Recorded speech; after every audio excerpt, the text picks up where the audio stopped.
Making a number of observations. The very first one struck me when I read this program. I believe all of you have it. And if you have the program, it tells us the 13th Mara Day celebration, flowing forward together, conserving the Mara Basin for sustainable biodiversity and climate resilience. Then there is the Kiswahili version. Kwa pamoja tuhifadhi bonde la mto Mara kwa bioanuwai endelevu na ustahimilivu wa tabianchi. That is the last time Kiswahili will have been spoken at this forum.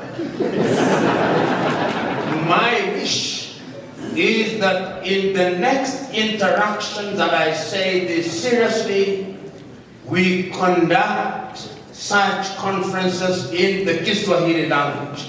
If we are truly serious about integration and truly serious about developing the continent of Africa, we must do that. A friend of mine tells me that there is not a single civilization that ever realized sustainable development in another people's language. That is the reality. And that is why the Germans speak their language, the Swedish speak their language, the Chinese speak their language, the Japanese speak their language. It is only we Africans who still describe ourselves as Anglophone, Francophone, or Lusophone, depending on who colonized us. I say that in seriousness. The second observation, which I hope will not be repeated, if you look at the food of the program, even this small program is financed by German Corporation, European Union, and KfW. We will thank them, but next time round, let the government of Tanzania and Kenya finance this. Even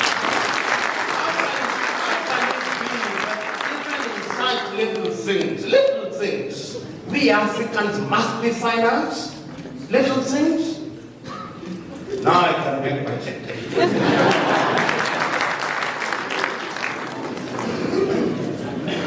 I start by recognizing the governor of Narok in absentia and recognizing the deputy governor, our good friend, the regional commissioner from the United Republic of Tanzania, the vice chancellor of Maasai Mara University, and all the academic staff who are assembled here today as we talk about the Mara ecosystem. We are gathered here at a time when many terms have been settled. Today we talk about biodiversity because it has been alive and well and is alive and well. And we recognize the significance of biodiversity as relates to the Mara Basin. You will hear today, we talk about the transboundary nature of the Mara Basin. We'll be talking about deforestation and afforestation.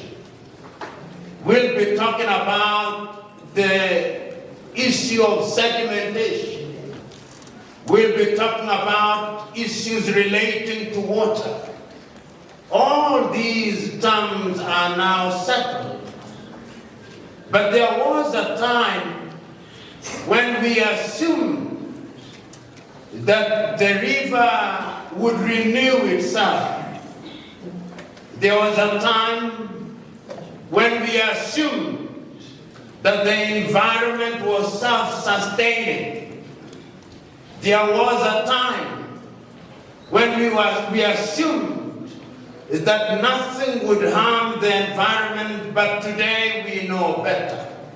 We know better because we are in a position to understand why it is significant to ensure that the Mara Basin is preserved and or utilized in a sustainable manner.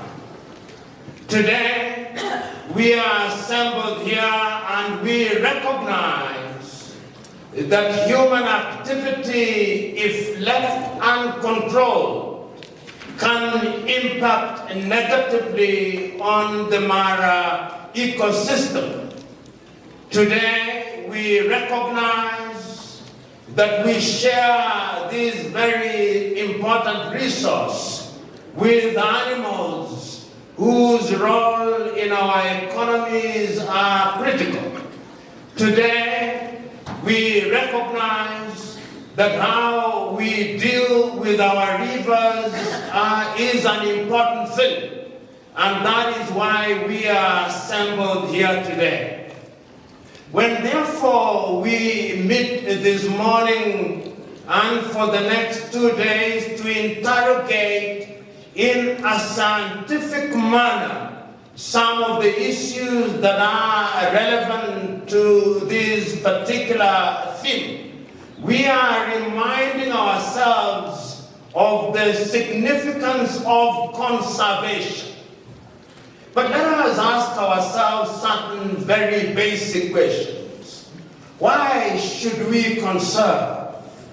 We are here to remind ourselves that conservation is critical because we have a duty to this generation and generations yet to be born. In other words, we have an intergenerational responsibility to use the Mara responsibly.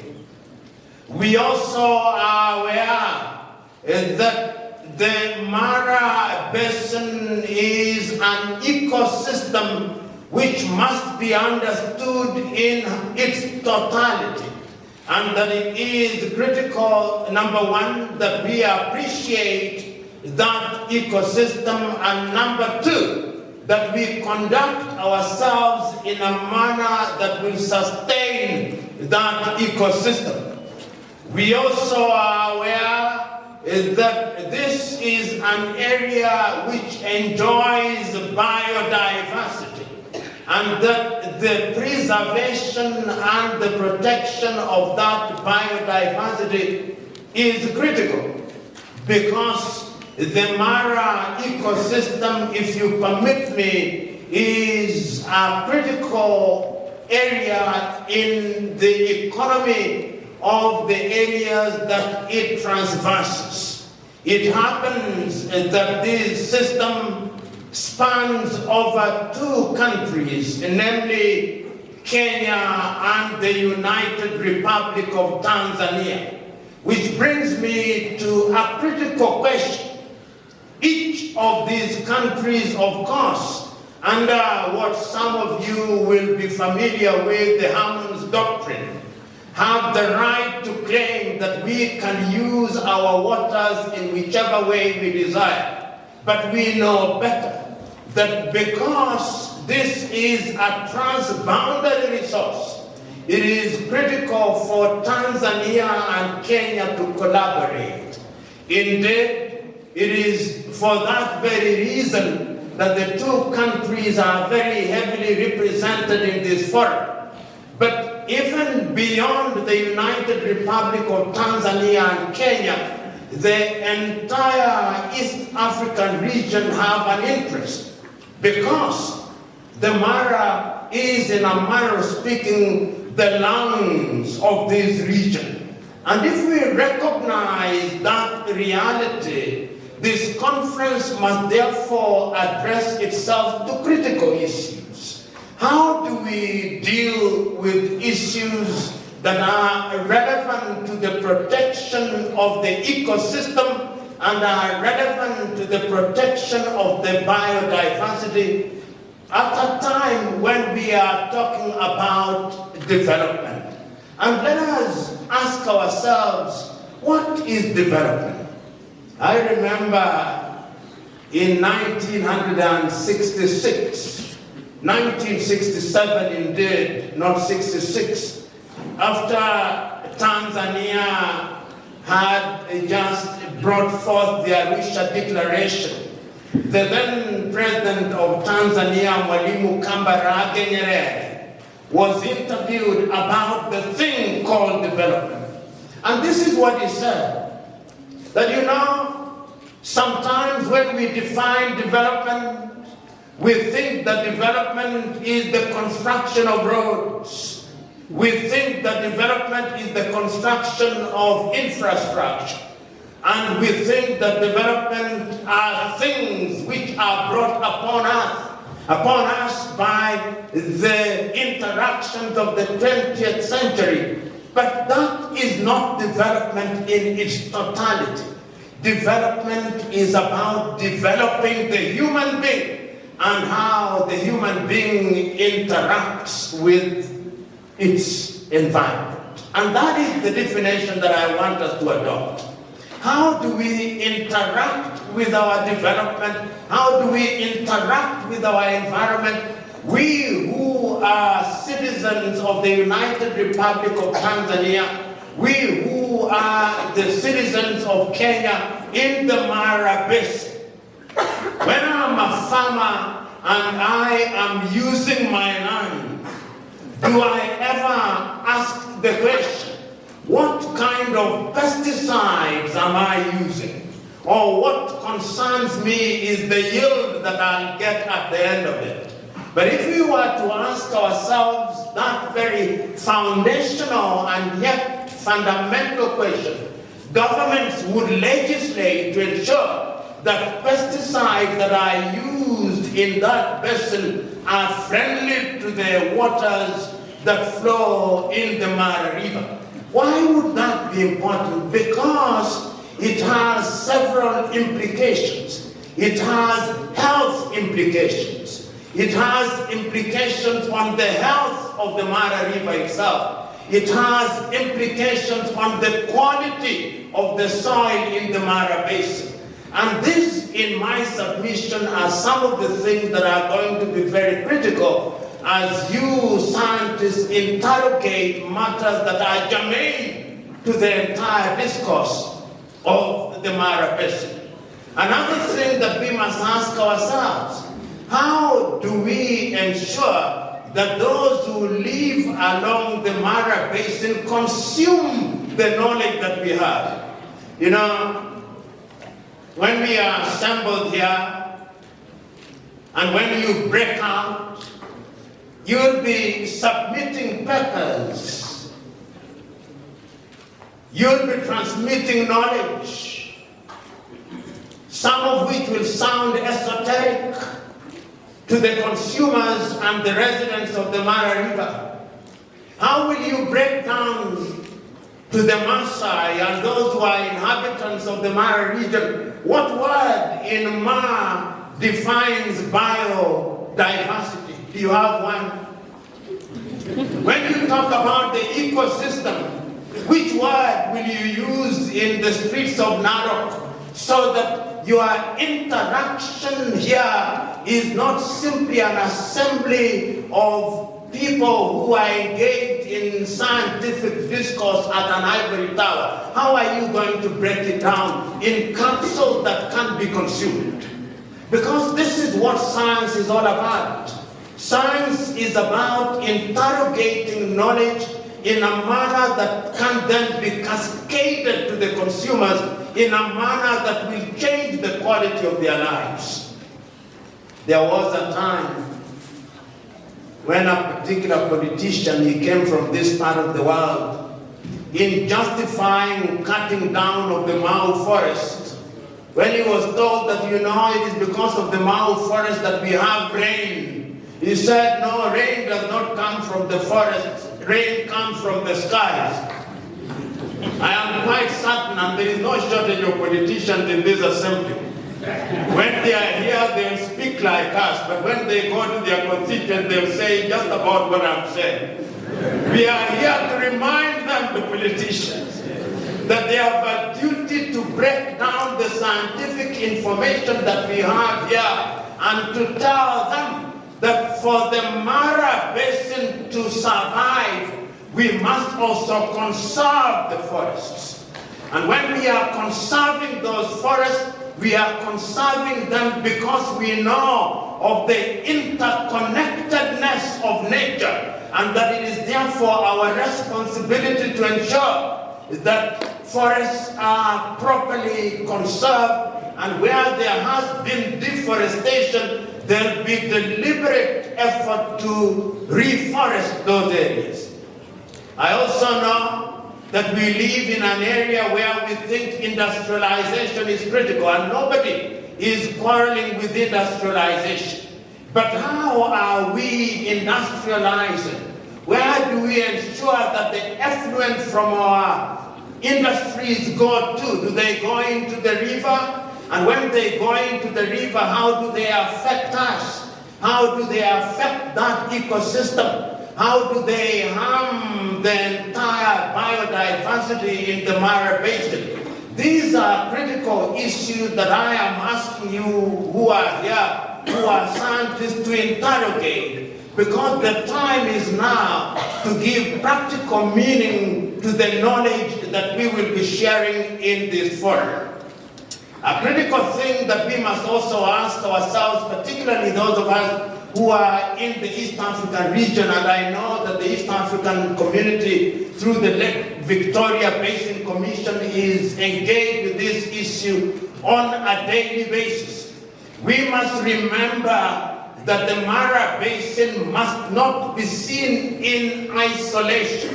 It must be seen in the context of the Nile Basin. It must be seen in the context of Lake Victoria. It must be seen in the context of that entire ecosystem, because what happens here is likely to affect others. The Tanzanians cannot afford the luxury of ignoring what is happening in Kenya, and the Kenyans cannot afford the luxury of ignoring how Tanzania is dealing with their part of the river. And in order to ensure that that is done, the collaboration not only between Tanzania and Kenya is critical, but in the East African region. My good friend David Sankok is at the East African Legislative Assembly. The message that we are sending to you is that when you go to the assembly and you are interrogating and you are telling us what you are saying here, that we are home to 350 million people, how are those 350 million, or a segment of them within the Mara Basin, taken care of because of the health of the ecosystem?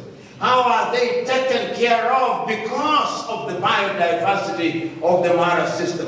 When you are talking about the presence of over 38 lakes, how we deal with the Mara system will inform and define our character when we are interacting with those other ecosystems, how we are dealing with each other, and how we enact our pieces of legislation. And it's not lost on me that one of the papers that will be presented is about the legislative regime, and that legislative regime defines the laws that we are going to enact.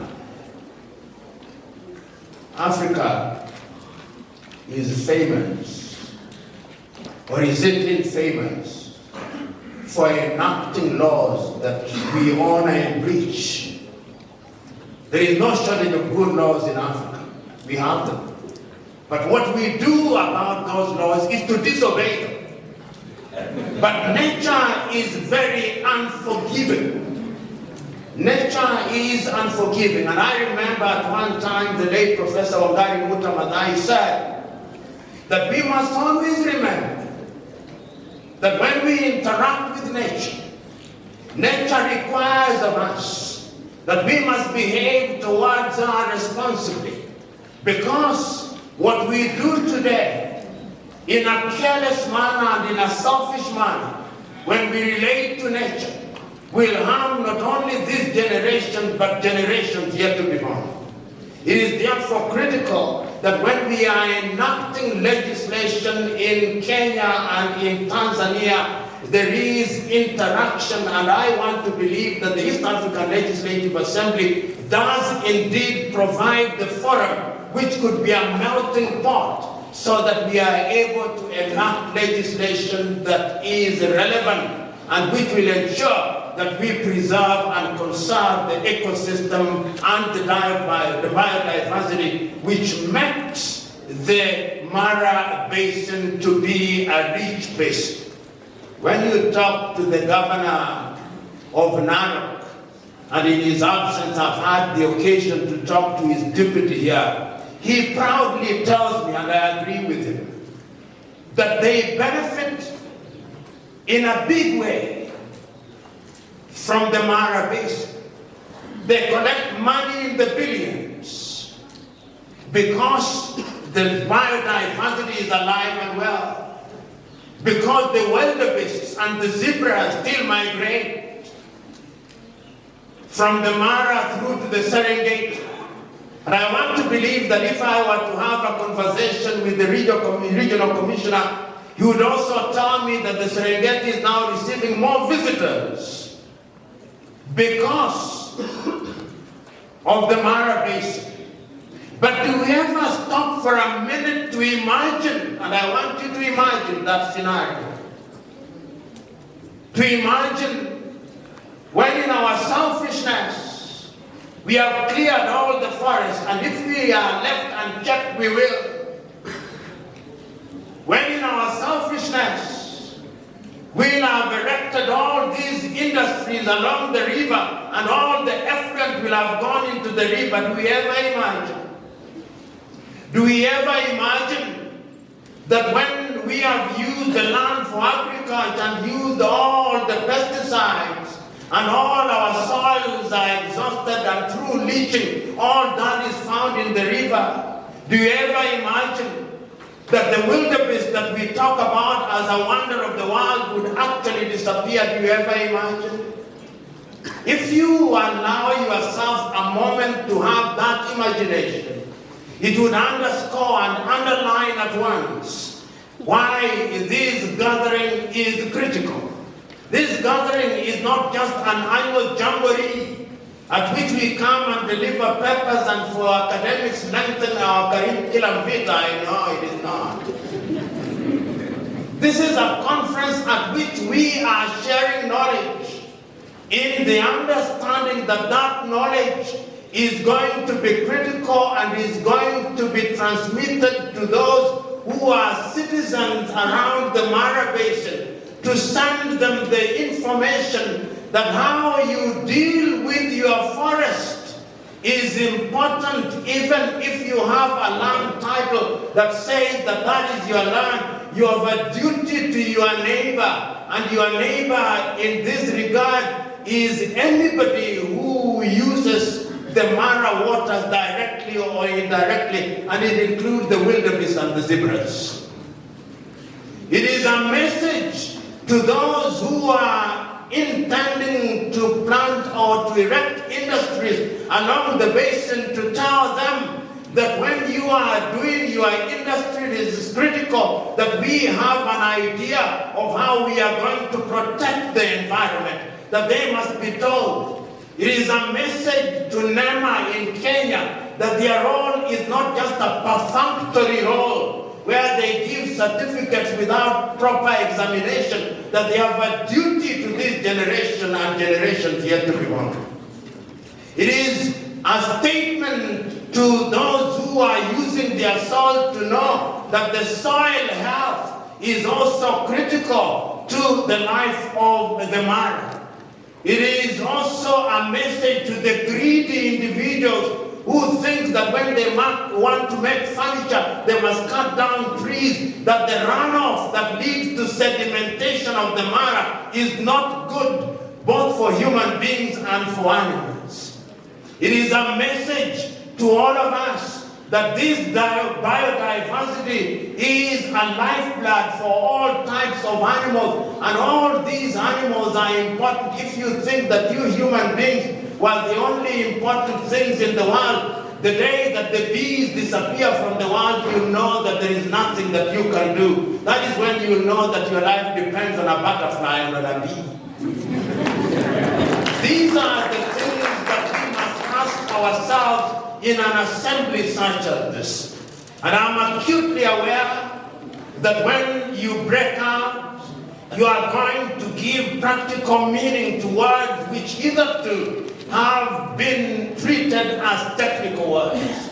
So today, as we gather here, and as we talk about Mara Basin, and as we talk about biodiversity, and as we talk about the ecosystem, I want you to go out there. I know some of your papers are already written, but you can revise them.